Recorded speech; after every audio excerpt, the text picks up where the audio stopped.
Hello friends, आज की इस वीडियो में हम बात करेंगे स्टैटिक कीवर्ड के बारे में। Static keyword is used to declare and define class level thing. We can use static keyword with variables, methods and blocks. Okay, तो हम स्टैटिक वेरिएबल्स क्रिएट कर सकते हैं और static method, static block with the help of static keyword. तो चलिए देखते हैं कैसे। पहले हम स्टैटिक वेरिएबल के बारे में बात करेंगे। तो static variable declared inside a class with static keyword is called static variable। static variables को हम क्लास के अंदर static keyword के साथ डिक्लेयर करते हैं। और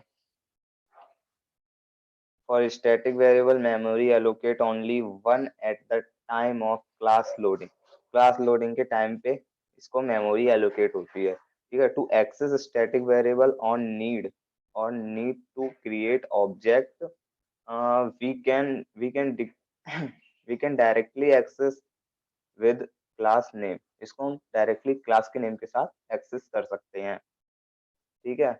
अ, और static variable are used to represent common property of an object. Just मैं मान लीजिए ये वाली हमारी क्लास है एबीसी नाम की। हमारी एबीसी नाम की क्लास है, हम इसमें जस्ट स्टैटिक वेरिएबल क्रिएट करेंगे। देखते हैं किस तरह क्रिएट होता है। हमने यहाँ पे static with the help of static keyword, ये स्टैटिक कीवर्ड डाला। उसके बाद हम कोई सा भी वेरिएबल, मान लीजिए हमने इन टाइप का लिया आई, और हम एक इंस्टेंस वेरिएबल भी क्रिएट कर लेते हैं इंट जे। ठीक है। और अब क्या करते हैं, हम सिंपली अपने इस क्लास का ऑब्जेक्ट एक बनाते हैं, एक ऑब्जेक्ट क्रिएट करते हैं इस क्लास का। तो यहाँ पे मैं न्यू ABC नाम का मैंने ये ऑब्जेक्ट क्रिएट कर लिया है। ओके, जस्ट अब मैं क्या करूँगा, अगर मैं ऑब्जेक्ट ना क्रिएट करूँ, हम इसको डायरेक्ट क्लास के नाम के साथ एक्सेस कर सकते हैं। That means ABC dot dot I पे हमने देखिए आई नाम का हमारा स्टैटिक वेरिएबल था। हम यहाँ पे देख सकते हैं आई नाम का है हमारा स्टैटिक वेरिएबल। तो हम इसको डायरेक्ट हम क्लास के नाम के साथ एक्सेस कर सकते हैं। इसमें हम कोई सी वैल्यू असाइन कर सकते हैं। मैंने फॉर एग्जांपल 120 असाइन कर दिया, और यहाँ पे मैं इसको प्रिंट करा देता हूँ आउट डॉट। यहाँ पे मैं सिंपली इसको प्रिंट कराने का कोड ले देता हूँ। सॉरी, मैं यहाँ पे सिंपली इसको प्रिंट करा देता हूँ। हम इसको एक्सेस क्लास के नेम के साथ ही कर सकते हैं। तो abc डॉट आई। ओके, यहाँ पे मैंने सिंपली प्रिंट करा दिया, और यहाँ पे आप देख सकते हैं यहाँ पे आएगा। ठीक, अब मैं इसको देखिए रन कराता हूँ, और सिंपली हमने इसको बिना ऑब्जेक्ट क्रिएट करे, बिना क्लास का बिना ऑब्जेक्ट क्रिएट करे या कुछ करे, हमें डायरेक्टली एक्सेस एक्सेस कर सकते हैं। इसको हमने बिल्कुल वैल्यू असाइन करी और यहाँ पे प्रिंट करा दिया। ठीक है। और अगर मैं चाहता हूँ, मैं अगर ये इस इंस्टेंस वेरिएबल के अगर वैल्यू को एक्सेस करना चाहता हूँ, तो मैं इसको एक्सेस नहीं कर सकता। जैसे अगर मैं चाहूँ एबीसी डॉट, अगर मैं जे कर दूँ इज इक्वल टू, मैं इक्वल टू 150 अगर मैं डाल दूं, और देखिए यहाँ पे एरर हमें शो कर रहा है because j is not a static variable, this is instance variable. तो it is use it is access only और class object with the class object. देखिए अब मैं क्लास का ऑब्जेक्ट एक क्रिएट करूंगा। जैसे मान लीजिए एबीसी डॉट, वो sorry ABC a is equal to new ABC, और मैंने यहाँ पे क्लास का ऑब्जेक्ट क्रिएट करा। देन देन अब मैं इसको एक्सेस कर सकता हूँ। जैसे मैंने मान लिया ए डॉट जे के थ्रू हमने इसको एक्सेस कर लिया। अब मैं इसकी वैल्यू आऊँगा 150, मैंने इसकी वैल्यू डाली, और देखिए मैंने इसको एक्सेस कर लिया। और मैं यहाँ पे सिंपली मैं इसको जे को प्रिंट करा देता हूँ। देखिए यहाँ पे हमने, सॉरी, यहाँ पे ऑब्जेक्ट के क्लास पे, ऑब्जेक्ट के साथ ही होगा, तो ए डॉट जे। ठीक, सिंपली मैंने यहाँ पे प्रिंट करा दिया, हमारी कोई एरर शो नहीं कर रही है। और यहाँ पे हम सिंपली इसको रन करा के भी देख लेते हैं, देखिए। ठीक है, जैसे भी जो स्टैटिक वेरिएबल्स होते हैं, स्टैटिक वेरिएबल्स को हम डायरेक्टली क्लास के नाम के साथ एक्सेस कर सकते हैं। और अब हम बात करते हैं स्टैटिक मेथड के बारे में।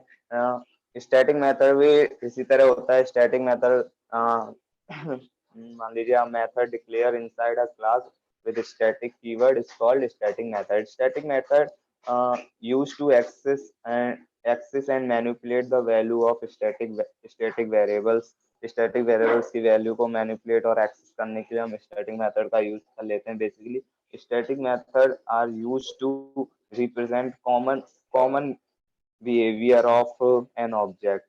To call static method, no need to create object, we can directly call with the class name. इसको भी हम डायरेक्टली क्लास नेम के साथ कॉल करा सकते हैं। जैसे कि मैं मान लेता हूँ, मैंने यहाँ पे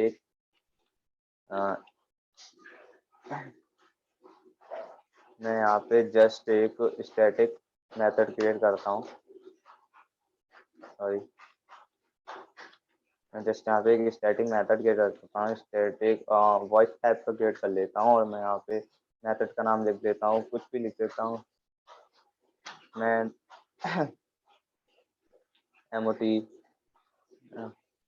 ऐसे लिख दिया मैंने। ठीक है, सॉरी, ठीक, मैंने मेथड का नाम इस तरह से लिख दिया। और मैं यहाँ पे सिंपली स्टैटिक मेथड में मैं क्या करता हूँ, सिंपली यहाँ पे out डॉट PRINTLN मैंने यहाँ पे सिंपली आई की वैल्यू प्रिंट करा दी। ओके, देन अब मैं क्या करूँगा, देखिए मैं इसको डायरेक्टली क्लास के नाम के साथ एक्सेस कर सकता हूँ। देखिए मैं यहाँ पे क्या करता हूँ, हमने आई वैल्यू असाइन कर दी थी आई को। मैंने यहाँ पे एक बनाया था प्रिंट कराने के लिए, एक यहाँ पे स्टेटमेंट लिखा था कि इससे हम आई की वैल्यू प्रिंट करा रहे हैं। तो मैं स्टेटमेंट की जगह मैं यहाँ पे स्टेटमेंट ना लिख के मैं यहाँ पे लिख देता हूँ, डायरेक्टली मैं क्लास के नेम के साथ कॉल करा देता हूँ अपने स्टैटिक मेथड को। हमारी स्टैटिक मेथड क्या था, मैथ नाम से था, तो मैंने यहाँ पे कॉल करा दिया और मैं सिंपली इसको कॉल करा दिया। अब इसको मैं हटा देता हूँ और इसको भी मैं हटा देता हूँ। और मैंने देखिए यहाँ पे सब कुछ क्लास के नाम से करा, मैंने कोई ऑब्जेक्ट क्रिएट नहीं करा। और मैं यहाँ पे रन करा के देखता हूँ, देखिए हमारे 120 प्रिंट हो गया। ठीक, तो यहाँ पे इससे स्टैटिक मेथड का यूज इस तरह से किया जाता है और इसको हम डायरेक्टली क्लास के नाम के साथ ही एक्सेस करते हैं। अब हम बात करेंगे स्टैटिक ब्लॉक की। Static block, a static block define inside a class with static keyword. Static block execute at the time to class at the time of class. It is used to initialize a static variable. Okay, अब मैं यहाँ पे क्या करता हूँ, एक static block बना लेता हूँ। स्टैटिक ब्लॉक कैसे बनता है, स्टैटिक कीवर्ड के साथ। मैंने आपको आई भी बताया था, इंस्टेंट इनिशियलाइजर ब्लॉक, और मैंने उसकी वीडियो भी मेरे चैनल पे होगी, आप वहाँ से जाके देख सकते हैं। और उसी तरह से स्टैटिक ब्लॉक भी होता है, जैसे आई भी होता है उसी तरह स्टैटिक ब्लॉक भी होता है। तो मैं यहाँ पे, लेकिन स्टैटिक ब्लॉक हम क्रिएट कर सकते हैं with the help of static keyword. और मैं यहाँ पे कर लेता हूँ स्टैटिक, और मैं यहाँ पे सिंपली मैं यहाँ पे कुछ प्रिंट करा देता हूँ, हम डॉट आउट डॉट PRINTLN। और मैं यहाँ पे क्या करता हूँ, यहाँ पे कुछ भी प्रिंट करा देता हूँ। मैं मान लीजिए मैं प्रिंट करा देता हूँ स्टैटिक मैं यहाँ पे सिंपली स्टैटिक ब्लॉक ही प्रिंट करा दिया है। ठीक है, अब स्टैटिक ब्लॉक कब रन होता है, स्टैटिक ब्लॉक को हमें कॉल कराने की जरूरत नहीं होती, ये अपने आप ही एग्जीक्यूट होता आ जाता है with the by the class loading time पे। जैसे कि हमने इस मेथड को जब यहाँ से एक्सेस करा, हमने यहाँ पे पहली बार क्लास को लोड करा है यहाँ पे, और यहाँ पे क्लास हमारी पहली बार एग्जिस्टेंस में आई है आई के साथ। आई की वैल्यू को इनिशियलाइज मतलब आई की वैल्यू मतलब को इनिशियलाइज करने के लिए यहाँ पे, तो पहली बार एग्जिस्टेंस में आई है, तो यहाँ पे वो स्टैटिक ब्लॉक ऑटोमेटिकली चल जाएगा। मैं यहाँ पे देखिए मैं इसको एग्जीक्यूट कराऊंगा तो पहले स्टैटिक ब्लॉक चलेगा, उसके बाद हमारा ये वाला कोड चलेगा। देखिए मैं यहाँ पे सिंपली कराता हूँ। देखिए यहाँ पे स्टैटिक ब्लॉक पहले चल गया, उसके बाद हमारा 120 चला। और अगर मैं इसको हटा भी देता हूँ तो उससे कोई मान लीजिए हमने केवल आई की वैल्यू असाइन करी है, कुछ प्रिंट नहीं करा है, फिर भी हमारा स्टैटिक ब्लॉक तो चलेगा ही चलेगा। देखिए हमारा स्टैटिक ब्लॉक चल गया। आई होप आपको वीडियो थोड़ी समझ आई होगी। अगर अच्छी लगी हो तो प्लीज़ वीडियो को लाइक कर देना और अपने दोस्तों के साथ शेयर करना और मेरे चैनल को सब्सक्राइब कर देना आगे ऐसे ही ट्यूटोरियल पाने के लिए। Thank you for watching.